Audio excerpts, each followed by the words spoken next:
Good evening. Victor Kondamwara here, um, lending my voice to the ongoing energy crisis in the Republic of Zambia. One disclaimer I would like to make is that I'm not an electrical engineer by training. I'm a mining engineer.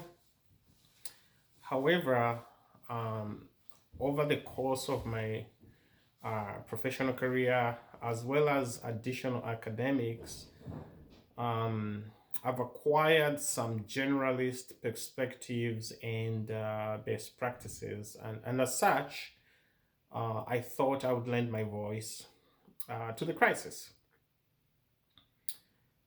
Um, I don't think this crisis would necessarily define the new Dawn government. However, depending on how they manage it,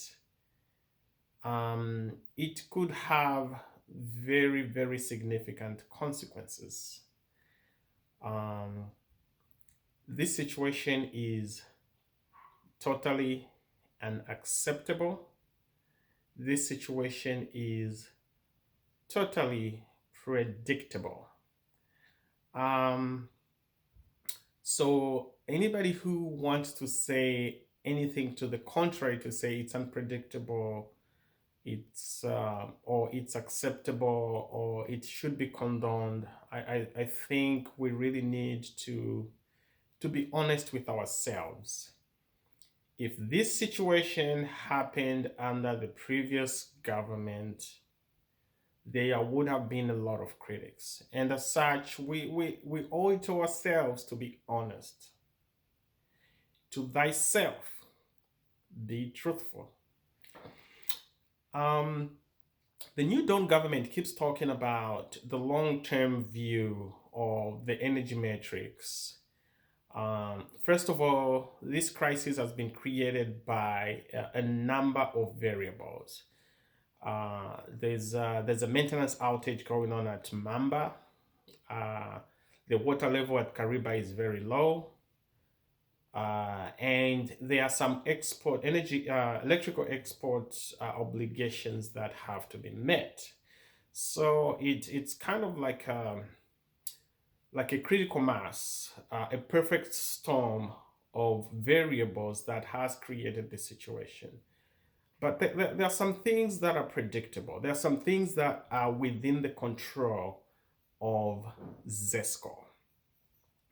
First of all, when it comes to monitoring the level of water at Kariba,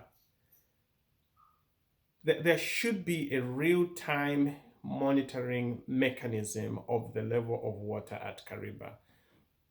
We are not talking about $1 million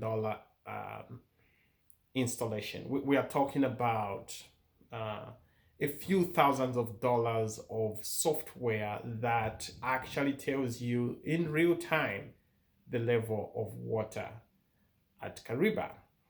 And one of the concepts that must be adopted by ZESCO is an idea called statistical process control, SPC.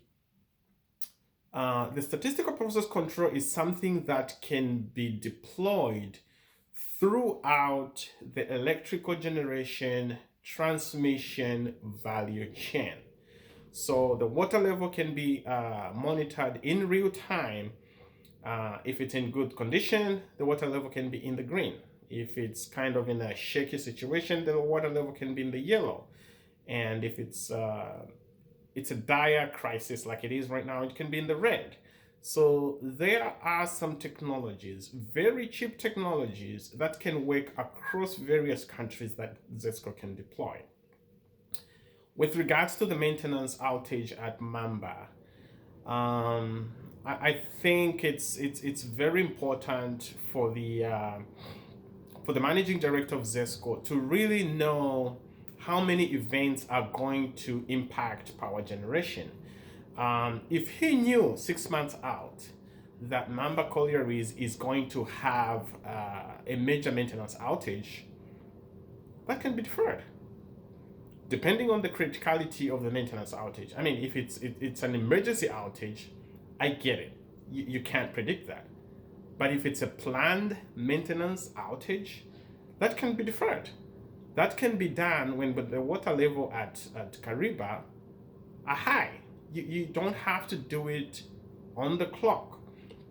There are maintenance mechanisms that can be employed even at Mamba, more like real-time data analytics, whereby you can actually tell how much do you really need to perform that maintenance. I get it. It could have been a dire need, but you know what? There are so many predictive analytics that can be employed in power generation, manufacturing, and mining, such that you don't have to take that outage when you need power the most. I get it. There's a lot of blame to go around. There's a scarcity of information.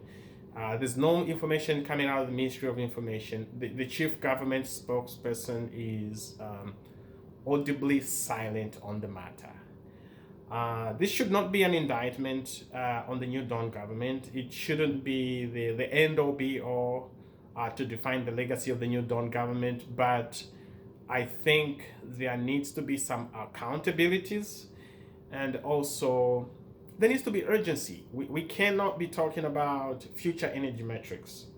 We need solutions next week. We need solutions next month at the most. There needs to be relief. There's no need to be talking about the long term. This is an emergency. Solutions need to be implemented now. God bless the Republic of Zambia. Bye-bye now.